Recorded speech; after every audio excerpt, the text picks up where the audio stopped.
임진년 8월 초 일본군 장수들이 한성에 모였다.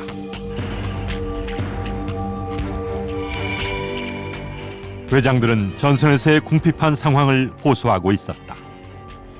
それがもう一番大きいのは民衆の抵抗、義兵闘争ですね。 임진년 6월 왜군은 전라도 침공에 나섰다. 지휘관은 고바야카와 다카카게. 임진년 7월 고바야카와군의 본진을 호남연합 의병군이 공격한다. 이 전투로 전라도 점령 계획은 좌절됐고 조선 침략도 실패로 돌아가고 있었다. 朝鮮の他の地域はかなり日本が深く侵入したんですけれども、全羅道だけは一応無事だったんですね。初めの時はやはり全羅道の義兵が日本を追い返したという、そういう意味は非常に大きかったんです。 호남을 지킴으로써 조선을 구했던 호남연합의병. 그 길을 연 주역은 임진왜란 최초 의병장 유팽노였다.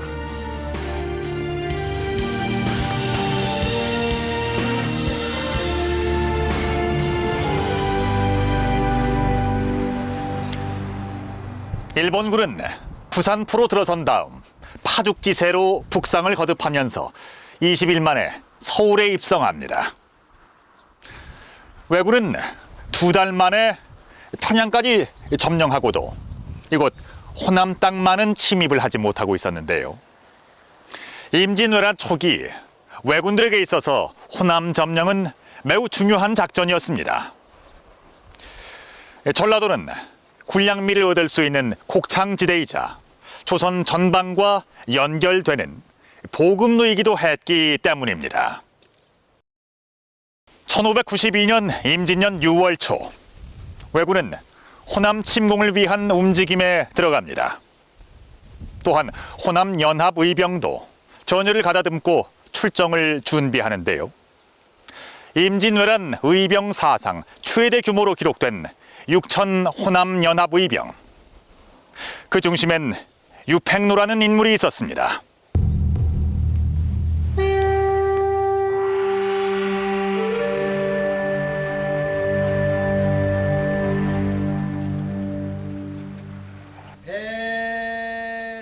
지난 4월 9일 전남 곡성에 위치한 도산사에서 유림들이 제를 지냈다. 조선 중기 유학자이자 의병장인 월파 유팽노를 기리는 제사다. 후손이 없기 때문에 이 지역에 살고 있는 유림들, 기타 유지분들이 항상 매년 3월 19일, 음력 3월 19일 날 날을 받아서 제양을 모시고 있습니다. 최초 의병장이자 호남연합 의병의 산파로 기려지는 월파 유팽노. 그는 어떻게 6천 명 규모의 연합의병군을 결성했을까? 호남연합의병의 성립 과정은 유팽노라는 인물의 행적이 기록된 한 권의 책을 통해 추적해 볼 수 있다. 월파집에는 유팽노의 생애와 의병 활동이 일기체 형식으로 상세하게 기록돼 있다. 임난 발발 이틀 뒤인 4월 16일 한성에 있던 유팽노는 그날 친구에게서 왜군이 침입했다는 소식을 듣는다. 1592년 4월 14일 왜군이 부산포에 상륙하면서 임진왜란이 발발한다. 이튿날 동래성을 함락시키고 왜군은 북진의 속도를 내 20일 만에 한성을 점령한 데 이어 2달 만에 평양까지 무너뜨린다.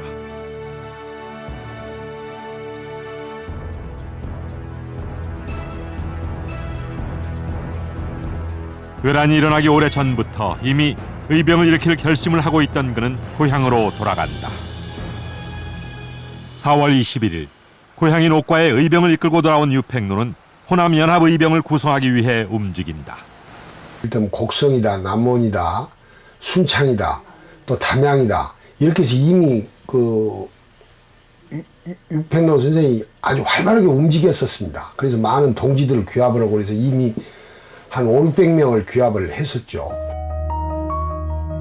5월 초부터 유팽노는 거병을 촉구하는 경문을 띄우는 한편 도내 여러 곳을 직접 다닌다. 5월 15일 유팽로는 남원에서 이종 사촌 양대박과 접촉하고 그 자리에서 고경명과 연대하자는 데 합의한다. 고경명은 동네 부사를 지낸 문관 출신으로 당시 벼슬에서 물러나 고향인 광주에 내려와 있었다.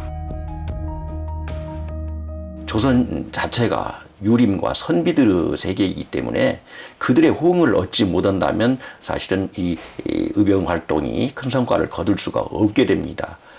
실제적으로 고경명은 이후에 의병을 모집하는 데서 경문을 여러 곳에 발송을 하고 선비들을 격려하는 이런 활동을 하게 됩니다.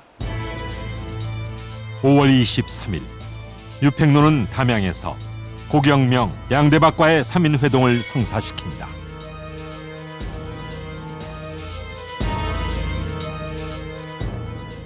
유팽로의 경우엔 의병운동을 행동으로 가장 먼저 실천한 것을 꼽을 수 있을 거예요. 재향 유지들과 직접 이제 회동을 하죠. 그 내용은 재향 유지 계층을 전라도 연합의병의 의병 지도층으로 결속시키는데 결정적인 역할을 하게 되는 것이죠. 5월 29일 유팽로가 의병군을 이끌고 담양에 입성했다. 유팽로의 경문을 받고 달려온 다른 의병장들도 자리를 함께했다.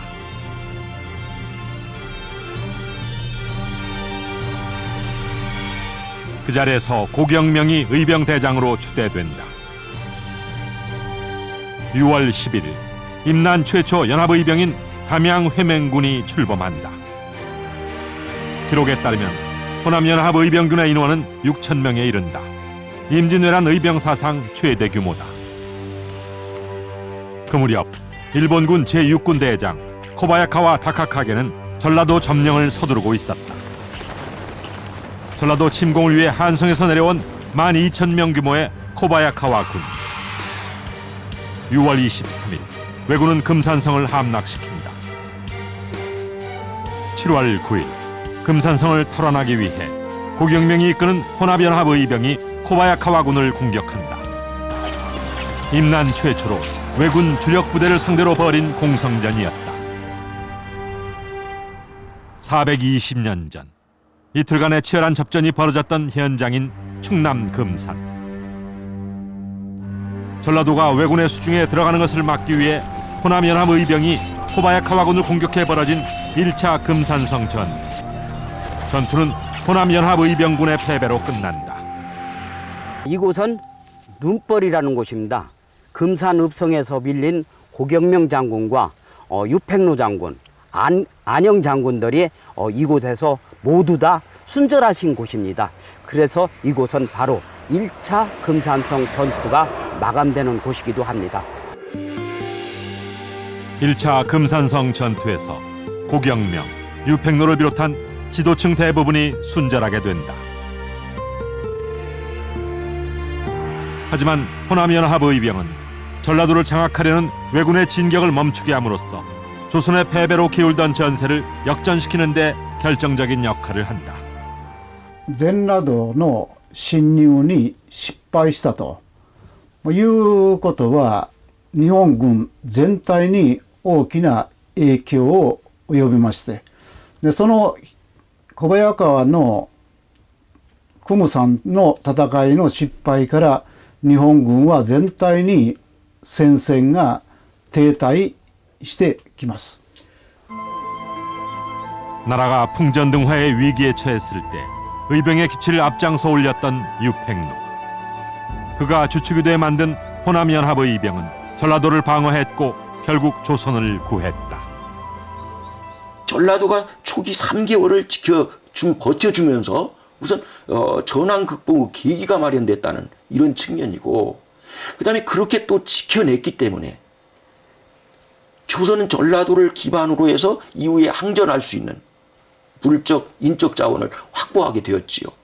만약에 여기서 일본군에게 넘어갔다고 한다면 이제 일본군은 장기전에서 필요한 각종 물자를 우리 전라도에서 조달하는 이른바 병참기지로 만들어버리는 이런 측면이 되어버린다면 이후에 우리 조선의 운명은 장담할 길이 없게 되겠죠. 임진왜란 초기 전라도는 국토 수복을 위한 근거지였습니다. 일본군의 호남 점령 계획을 좌절시키면서 왜군의 조선 침략 계획에 제동을 건 주인공이 바로 유팽로의 주도로 성립된 호남 연합 의병이었는데요. 자, 그렇다면 유팽로는 어떻게 의병을 일으키게 된 걸까요? 또 어떤 백성들이 어떤 이유로 유팽로와 같은 의병장을 따라 의병이 됐을까요?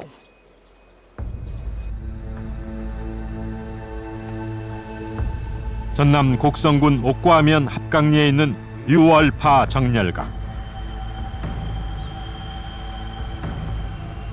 월파 유팽로의 충절을 기리기 위해 인조 3년인 1623년 세워졌다. 우리 올파 선생님께서 순전하신 후 31년 후에 이것을 이제 조정해서 뒤늦게 알고 그 공을 인정하면서 또는 우리 옥과 이 현의 백성들에게 기감이 삼을 수 있도록 이렇게 충신정렬을 냈던 곳입니다. 유팽로는 1554년 전라도 옥과현 합강마을에서 태어났다. 충주 판관을 지냈던 그의 부친은 을사사화 때 낙향했다고 한다. 기록은 그가 날 때부터 애꾸눈이었던 것으로 전하고 있다. 한눈이 외눈이라, 외눈이고 용모가 불량이라. 그거 이제 용모가 아주 그 보잘것이 없었던 거예요. 그거 한눈이 외눈이고. 그러나 그 외모가 중요했던 거 아니고 그의 어떤 경륜 이런 것이 당시 상당히 그 선비들한테 설득력을 갖고 있었다라고 말할 수가 있겠고. 문과에 급제한 뒤 1592년 정칠품인 홍문관 박사에 발탁된 유팽로. 그는 바로 다음 날 종구품 성균관 학유로 좌천된다. 홍문관 박사 제수짓고 올린 상소문 때문이다. 권력층의 비리뿐 아니라 왕의 자세에 대해서까지 거침없이 비판을 가했기 때문이다. 백성을 위해서는 임금을 왜 비판할 수가 없냐. 그건 너무 당연한 것이다. 선비의 책무로서 너무 당연한 것이다. 그런 어떤 강직한 성품을 소유하지 않고 또 백성을 사랑하는 그 구체적인 방법까지 가지고 있었단 말이야. 그는 농법을 연구해 백성이 잘 살 수 있는 길을 모색했다. 또한 자주 국방을 위한 군비 강화의 필요성도 역설했다. 당시 조선은 전란에 대한 대비가 거의 없었고 일본군의 침입 앞에 민심도 흩어졌다. 임난 발발 보름 만에 선조가 도성을 떠나 피난길에 오르자 임금이 서울을 비운다는 사실로 인해 민심은 걷잡을 수 없이 흉흉해졌다. 관로들은 궁궐에 불을 지르고 성난 백성들까지 가세했다.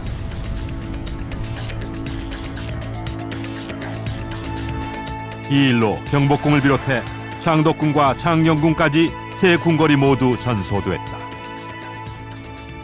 선조 일행과 조정이 서울을 다 비우고 이제 후퇴하지 않습니까? 피난 가지 않습니까? 그러면 지금 그 상당히 그동안 위험이 있었고 의리의리했던 도성이 빈 거란 말이죠. 그러니까 노비들이 가서 제일 먼저 한 게 뭐냐면 자기가 노비인 것이 딱 지금 자료가 남아있는 그 장유형 건물을 불태우면서 약탈을 같이 하죠. 그러면서 경복궁 이하 대부분의 그 큰 궁궐들이 다 불타 없어지고 나라가 곧 망할지 모른다는 위기의식이 팽배해 무정부 상태까지 이른 것이다. 순창 옥과에서는 전투에 징발되는 것에 불만을 품고 군사들이 관할을 습격하기도 했다.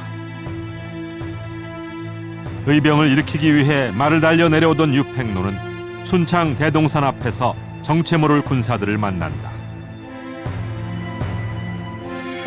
여러 고을에서 모인 불황자들로 읍성을 점령해 왜군에게 바치려던 반란군이었다. 유팽로는 반란군 앞에 서서 나라가 망하지 않을 것이니 나라를 위해 싸우자고 설득한다. 선비 유팽로가 그들을 가로막고 나선 것이죠. 근데 이것은 이미 4월 19일 날 전날 서울을 출발할 때부터서 목숨을 내놓은 그런 상황이었다고 봐야 될 겁니다. 목숨을 보존하기 위해 적과 한편이 되려던 이들이 의병으로 바뀐 것이다.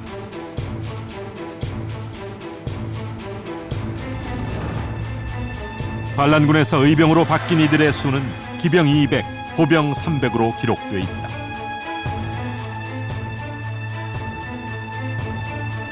기록에 나타난 최초 의병군인 이 500명의 군사들은 훗날 결성되는 혼합연합의병 6,000대군의 모태가 된다.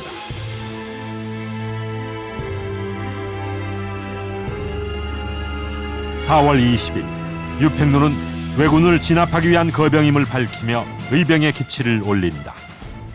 그 불황자들을 먼저 가장 의병으로 죽게 세웠다라고 하는 거죠. 그러니까 그게 4월 20일이었습니다.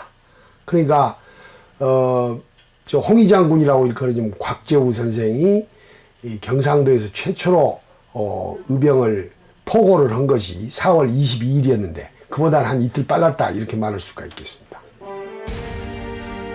그렇다면 임진왜란 최초의 의병장은 누구로 봐야 할까? 임진왜란 초기에 경상도와 전라도를 중심으로 의병운동이 앞다투어 일어났다. 임진왜란 최초의 의병장으로 알려진 홍희 장군 곽재우는 경남 의령에서 의병을 일으킵니다. 기록에 따르면 곽재우가 의병을 일으킨 것은 4월 22일. 기록상 그보다 이틀이 앞섰던 유팽로의 거병이 공인되지 못한 것은 구성원의 성격 때문이다. 범법 세력이었기 때문에 그걸 의병으로 인정할 수 없다고 하는 것이 조선국가의 공식 입장입니다. 그러나 분명히 그것은 유팽로가 그들이 유팽로의 실질적으로 나중에 의병 활동을 같이 하는데 상당한 그 지원 세력이 됐기 때문에 그걸 우리가 의병으로 봐도 무방하다라고 생각을 합니다. 그렇다면 유팽로는 무엇 때문에 의병을 일으켰고 백성들은 어떤 이유로 의병군에 들어갔을까?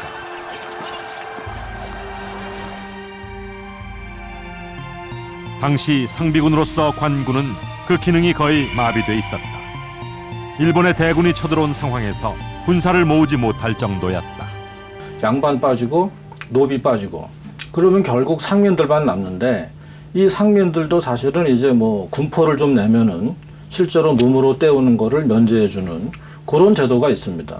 그러다 보니까 실질적으로 지금 말로 말하면 총칼을 들고 전선에 나가서 방어에 임할 그 인원 자체가 상당히 부족하죠. 유팽로도 군포를 내고 군역을 면제받는 일이 횡행한 탓에 관군이 유명무실해졌음을 개탄하고 있다.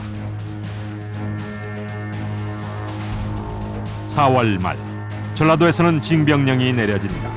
임난 발발 후 보름이 다 돼서야 관군 모집을 시작한 것이다.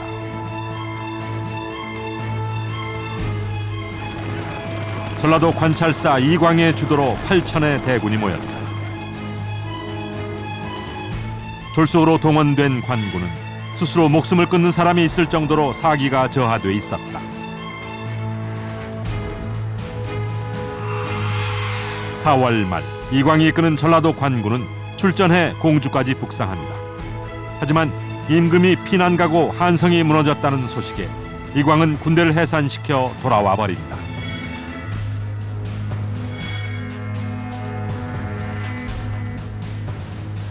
이런 상황에서 유생들과 전직 관료들이 의병장으로 나서게 된 것이다. 그렇다면 관군을 꺼리던 백성들이 의병군에는 왜 들어간 것일까? 신분제 사회지 않습니까? 그러니까 자기 주인인 양반이 야 나가자 그러는데 노비가 나 싫어요 그런다는 거는 참 어렵죠. 기본적으로 자기 상전인 양반이 의병을 일으킬 때 거기에 들어가는 게 훨씬 편한 것이고요. 아니면 내가 농민이라 해도 내가 소장농일 경우에 역시 지주인 양반 사대부가 뭘 일으킬 때 들어가는 것이 편하지. 바꿔 말하면 향촌 단위로 자기가 아는 그 범위 내에서 움직이는 조그만 조직을 원하지 뭐 큰 조직에 들어가서 연전연패하는 관군에 들어가서 뭐 죽을 일 없지 않습니까? 부실했던 관군을 대신해 신분을 초월해 모인 병력. 그것이 임난의병이었다. 전란을 극복해내는 데 있어서 왜군을 막아내는 일 못지않게 중요한 것이 바로 민심을 수습하는 일입니다. 이런 상황 속에서 민심을 수습하고 후방을 안정시킨 주역들이 바로 유팽로와 같은 의병장들이었습니다. 잘 아시는 것처럼 의병이란 국가가 위기에 처했을 때 백성들 스스로 조직해서 운영하는 군대를 말합니다. 자, 그렇다면 유팽로와 그가 이끄는 호남연합의병은 과연 어떻게 조총으로 무장한 정예 왜군과 맞서 싸울 수 있었을까요? 유팽로의 고향인 합강마을 뒤편에 위치한 옥출산. 요 안에가 지금 백제 때부터 이곳에 산성이 있었던 것으로 전해진다. 성벽은 남아있지 않지만 곳곳에서 석축과 기와 조각 같은 유물이 발견된다. 여기가 좀 옛날부터 이렇게 셈이 성터 한쪽에는 우물의 흔적도 남아있다. 기록에 따르면 유팽로는 임난 3년 전부터 이곳 옥출산성에서 군수물자를 마련하고 군량을 비축했다고 한다. 옥출산성 안에다가 여기는 계단식으로 되어 있었는데 3칸에다가 5, 6명씩을 두어가지고 옷을 만들고 또 그 밑에 또 만약 3칸 건물에다가 무기를 만들고 또 한 칸에다가는 식량을 비축해서 이미 임진왜란 8발 전에 3년 전부터서 전쟁을 예견하고 이걸 사전에 준비를 했다고 볼 수 있습니다. 유팽로가 일찍이 일본의 침략을 예견했던 사실은 월파집에 수록된 상소문에서도 확인할 수 있다.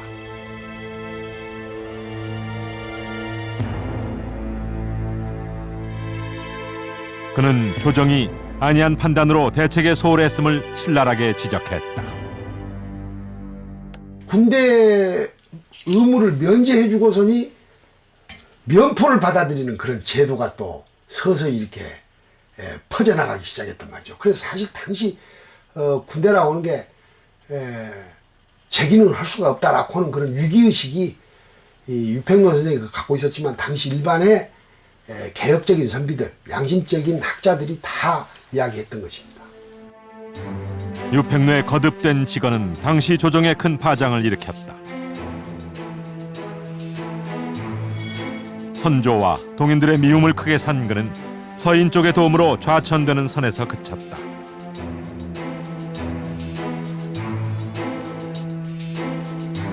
상황이 그렇다 보니 그는 인적이 드문 산속에 무기와 군량을 비축할 수밖에 없었다. 그렇다면 의병들은 어떤 무기로 왜군에 맞섰을까?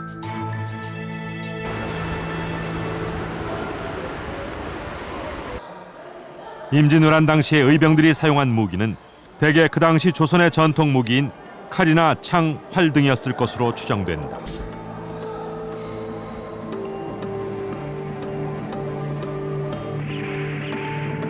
일본군이 사용한 조총은 당시로서는 최첨단의 신무기였다.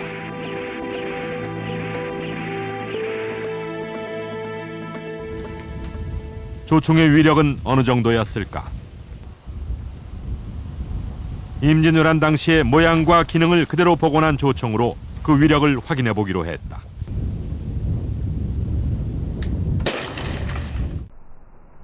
총성이나 화약 냄새만으로도 조총은 위압감을 주기에 충분해 보였다.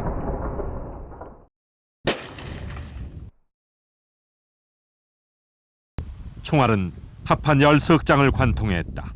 전쟁터에서는 치명적인 한 발이었을 것이다. During the time of the Imjinweran, this was a very, very big development. And it was a very big advantage for the Japanese because of that. And as far as the power when it hit something, at the effective range, 50 to 100 meters, this could penetrate the body armor of the time quite easily and kill the person who it hit. 조총으로 무장한 일본군에게 연전연패하면서 조선군에게 조총은 대적하기 힘든 무기로 인식됐다.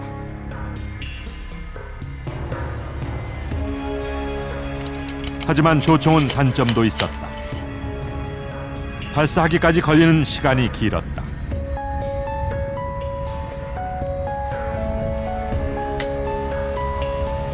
속도가 느리다는 점 말고도 조총의 단점은 또 있었다.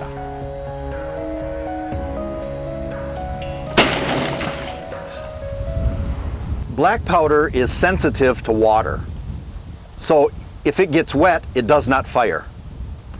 So if you're in wet conditions like the rain, the matchlock was pretty useless, except as a club. That would be about it.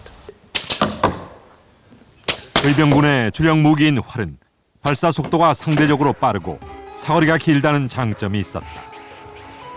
하지만 활을 쏘려면 개방된 공간으로 나와야 하기 때문에 적의 표적이 되기 쉬웠다.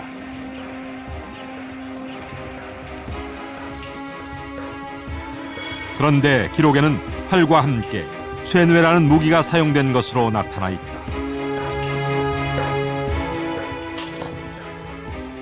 쇠뇌는 어떤 무기일까? 서양 무기인 석궁과 비슷한 쇠뇌는 활에 간단한 지렛대 장치를 부착해서 만든 일종의 기계식 활이다.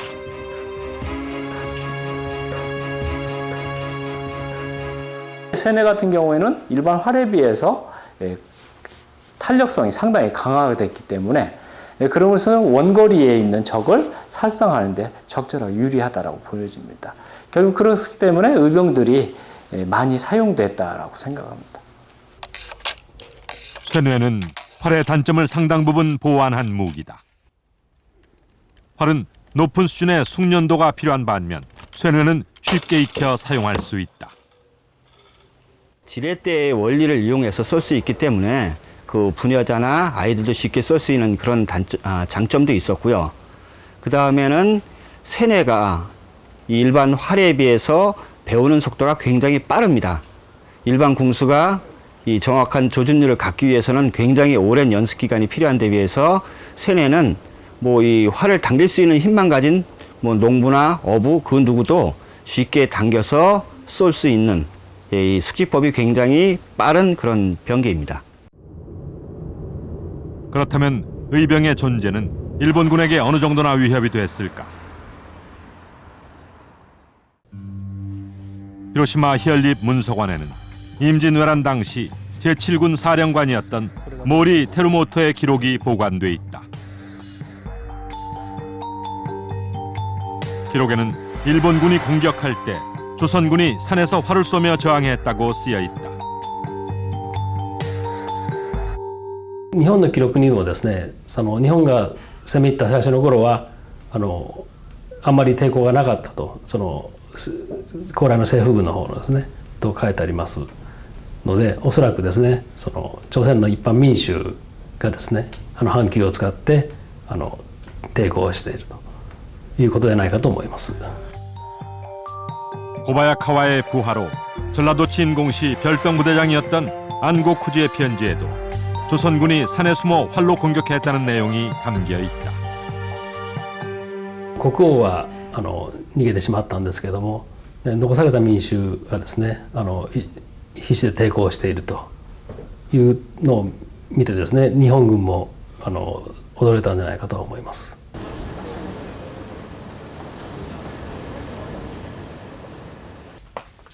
한성과 평양까지 무혈 입성하다시피 했던 일본군은 의병의 저항에 뜻하지 않은 타격을 입은 것으로 보인다.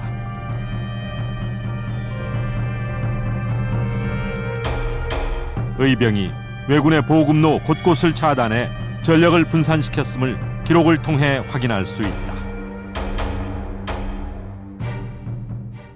でここで、土兵といってるのは、農民兵のことであって、朝鮮側から言えば義兵がこの時点で放棄して、朝鮮の中で展開している、日本軍のですね補給路というのを、断つような形で、攻撃を仕掛けてきていて、それをなんとか鎮圧するために、先に進もうとしていた軍勢たちも、取って返してそこで戦っているというそういう姿が、記録から、明らかになります。 의병은 조선을 침략한 왜군이 예상치 못했던 변수였다. 히데요시는 자신이 직접 조선으로 와서 의병을 제압하겠다는 뜻을 밝히기까지 했다. 義兵が起きるとは思わなかったんです。で秀吉とすればそこで考えるのはまず足場を固めろと、城を固めろと、そして、来年になったら自分が朝鮮に渡ってもっと兵を連れていくからということ、そしてその義兵を叩き潰すから朝鮮全域に、この起きた義兵の活動ですね、その意味っていうのがかなり大きかったんだろうというふうに思います。 의병의 봉기는 패배의식으로 가득 찬 상황 속에서 정신적으로 어려움을 극복해낼 수 있는 일대 전기를 마련해 주었습니다. 특히 향토 방위를 넘어서 나라를 구하기 위해서 일어난 호남 연합의병. 그들은 전란 극복을 위한 중요한 동력이 됐습니다. 전라도 최초의 의병장 유팽로와 그의 주도로 성립된 호남 연합의병. 그들은 과연 어떻게 조선을 지켜냈으며 또 무엇을 남겼을까요?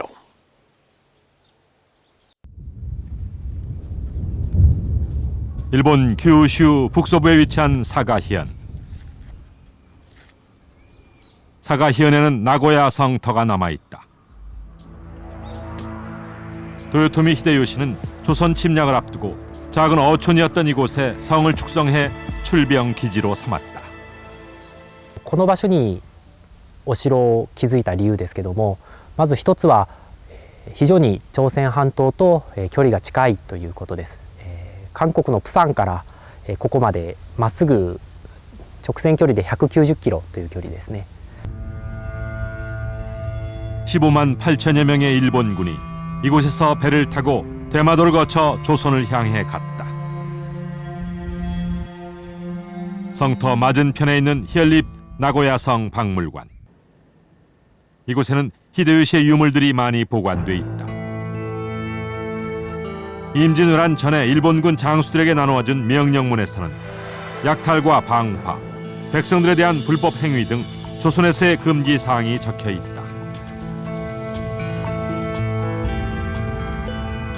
하지만 전장에서는 이와 같은 금지 조항들이 제대로 지켜지지 않아 실제 상황과는 차이가 적지 않았다. 임진왜란 발발 4개월 뒤에 부하들에게 쓴 편지도 남아있다. 히데요시는 이듬해 봄에 조선에 가서 영지 분배를 하겠으니 점령지 안정에 힘쓰라고 격려하고 있다. 非常に現地では苦戦が続いていたところです。秀吉としても、そういうのは表に出さず、まだ、もっともっと攻めていくぞというのを国内にアピールをしている、そういうことが読み取れる資料になっています。 승승장구하던 왜군의 기세가 전쟁이 시작된 지 4개월 만에 꺾인 이유는 무엇일까? 임진년 5월 한성을 함락한 뒤 일본군은 북상에 집중하던 종전의 작전을 바꾼다. 조선 팔도를 분할 점령하기로 한 것이다. 왜군은 유일하게 전라도에만은 진입하지 못하고 있었다. 일본은 전라도를 장악해야 조선 정벌이 가능하다는 인식을 가지고 있었다. 日本軍は秀吉は海から南海それから黄海を通って中国へ行こうとしたんですね。でそうするとどうしてもチョンラドを抑えなければいけないというのが一つの理由。もう一つの理由はチョンラドは中国は朝鮮にとっても大変重要な兵隊基地、食糧基地であるということから日本軍にとっては重要な地域であったんです。 당시 전라도를 담당한 외장은 제6군 사령관인 코바야카와 다카카게였다. 그는 조선 참전 외장 가운데 가장 지략에 뛰어난 장수였다.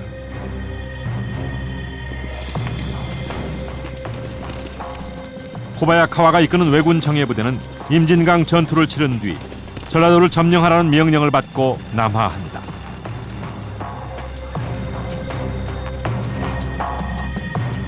(6월 23일) 코바야카와가 이끄는 왜군은 금산을 점령하고 그곳에 진지를 구축한다. 당시 혼합연합 의병의 목표는 왕실을 지키는 이른바 근왕에 있었다. 이를 위해 혼합연합 의병군은 담양을 출발해 전주와 여산을 거쳐 연산까지 북상했다. 6월 28일 혼합연합 의병군은 금산에 주둔한 왜군이 전주를 침공할 것이라는 첩보를 입수한다.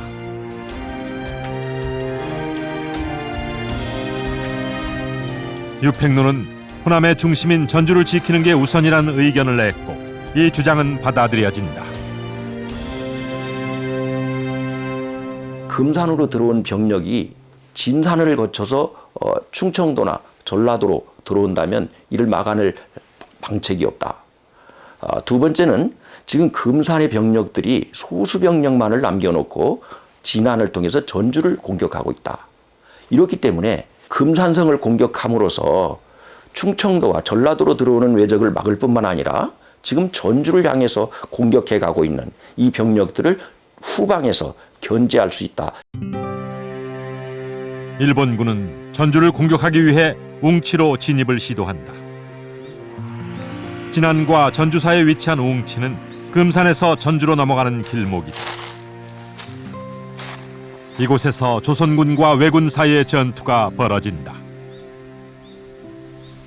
제가 서 있는 곳에서 이쪽은 진안이고 이쪽은 완주거든요. 이 길이 옛날에는 가장 진안에서 전주로 넘어가는 가장 큰 길이었습니다. 지금 이 정상을 에서 말하자면 웅치 그 싸움이 치열하게 벌어졌다고 보는 거죠. 웅치 전투가 본격화된 것은 임진년 7월 8일. 일본군은 병력을 총동원해 진격한다. 코바야카와의 1만 대군을 상대로 1000명 규모의 조선군이 방어전을 벌인다. 호남 수비군은 여기서 하루 종일 소위 오전 오각 5번 싸워서 5번 물리쳤다는 끈질긴 그러한 항전을 거듭합니다마는 이제 해가 저물 무렵에 아군 진영에서 화살이 다 하게 되고 이러한 아군의 정황을 탐지한 일본군이 총력을 기울여서 공격을 해들이옵니다. 김제군수, 정담 등이 이끄는 군사들은 끝까지 항전하다 대부분 순절한다. 웅치 전투는 조선군의 패배로 끝났지만 왜군의 피해도 컸던 것으로 알려졌다. 이날 왜군은 웅치를 넘어 전주 부근에 있는 안덕원까지 진격한다. 같은 날 유팽로를 선봉대장으로 한 호남연합의병군은 금산성 부근에 진을 옮겨놓고 있었다. 유팽로는 때를 기다렸다가 승산이 있을 때 공격을 개시하자는 신중론을 펼쳤다. 우리를 숨길 수 있는 그런 데다가 진을 치고 일본군이 나와 우리를 공격하기를 기다려서 대응을 하자. 그리고 흉청의병이 왔을 때 같이 연합해서 시기를 보자라고는 좀 신중론을 주장을 했던 것입니다. 근데 바로 그때 전라방어사가 자기는 직접 전투를 하지도 않으면서 유팽로의 그 외모가 그 누추한 걸 보고 거부를 해서 고경명 선생도 어쩔 수 없이 따를 수밖에 없었고 7월 9일 6,000대군의 호남연합의병은 금산성에 주둔한 왜군의 본진을 공격하기 위해 금산의 누은벌로 진군한다. 이곳에서 제1차 금산성 전투가 벌어지게 된다. 이날 호남연합의병은 전라방어사 곽영의 부대와 합세한 다음 성박 심리지점에 진을 치고 작전을 개시한다.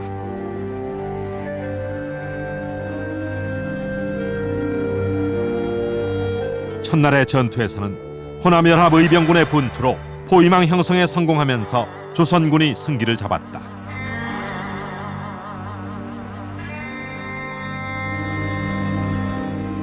다음 날인 7월 10일 전세는 뒤바뀐다. 전라방어사 곽영이 사전 협의 없이 병력을 철수시켜 포위망이 뚫린 것이다. 곽영의 군대가 와해되면서 이어 호남연합 의병군도 무너지게 된다. 호남연합 의병군이 일본 정예부대의 본진을 공격해 벌인 제1차 금산성 전투. 의병군은 전투력의 한계를 극복하지 못하고 결국 패배한다. 여러 이제 의병자들이 적절히 합승을 하고 또 그게 주변에 있던 관군들과 해서 봉쇄 작전을 통해서 장기전을 했단다면은 훨씬 더 효율적으로 운용될 수 있는데 그것은 이제 단기전으로 병행을 하다 보니까 사실은 전투력의 열세를 그대로 드러낼 수밖에 없었던 거죠. 유팽노는 이 전투에서 최후를 맞게 된다. 의병대장 고경명이 빠져나오지 않았다는 소식에 유팽노는 다시 진중으로 되돌아간다. 왜군의 칼날이 고경명을 향하자 유팽노는 몸으로 칼을 막다가 함께 순절한다.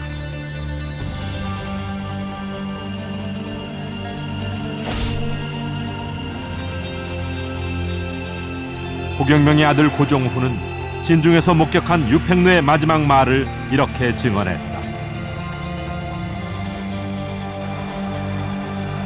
호남연합 의병은 패전했지만 왜군의 전주 침공은 막을 수 있었다. 금산성에 있는 본진이 공격당하자 전주 부근까지 진격했던 왜군이 퇴각하지 않을 수 없었던 것이다.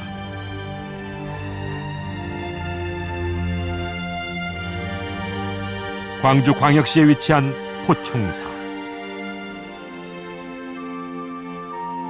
충성을 기리는 사당이라고 해서 포충사라는 이름이 붙은 이곳에 1차 금산성 전투에서 순절한 고경명과 유팽노 등 5분의 위패가 모셔져 있다. 1603년도에 선조 임금님께 사액을 내리는 상소를 올리게 돼서 1603년도에 이렇게 사액 사당으로서 최초로 선조 임금부터 에코, 포충이라는 에코와 함께 이렇게 여기를 관리할 수 있는 노비라든가 전답을 받게 되는 거죠.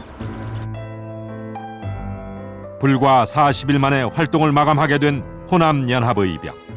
하지만 의병군은 전란 극복에 결정적인 역할을 한다.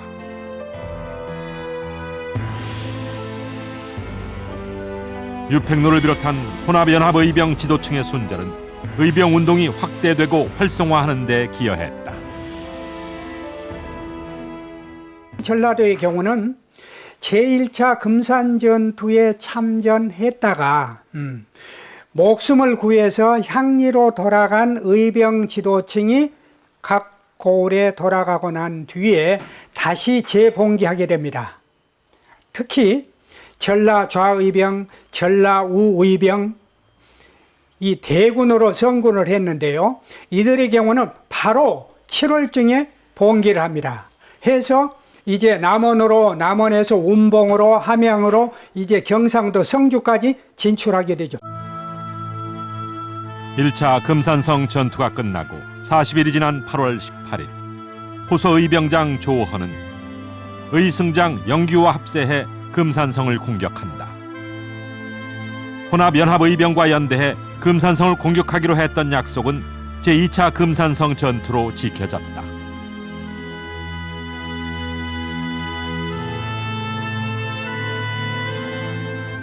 (700명의) 병력으로 15,000명을 공격한 2차 금산성 전투에서 조헌과 영규를 비롯해 700명 모두가 전사한다.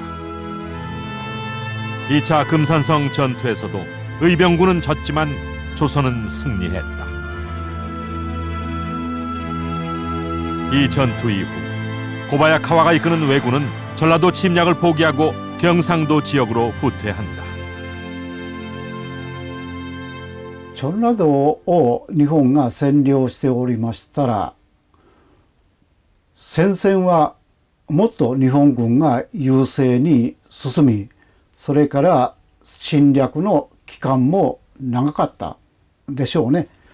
でところがチョンラ道の占領に失敗しますから、日本軍の戦争の意欲はぐっと落ちてしまったと。私は秀吉の朝鮮侵略の失敗の一番大きな原因は義兵の戦い。 호남은 조선군이 반격할 수 있는 근거지였다. 마지막 보루였던 전라도를 호남 연합의병이 지켰고 그로써 조선이 지켜졌다. 호남 연합의병의 활동 기간은 40여일에 불과했지만 남긴 것은 적지 않았습니다. 국토수복의 근거지인 호남 땅을 지켜냈고 의병 활동에 기폭제 역할을 했습니다. 올해는 임진왜란이 일어난 지 60갑자가 7번 바뀌어 맞는 임진년입니다. 월파 유팽로 선생의 짧은 삶을 되돌아보면서 우리 이 땅이 어떻게 지켜졌는지 다시 한번 생각해 봅니다.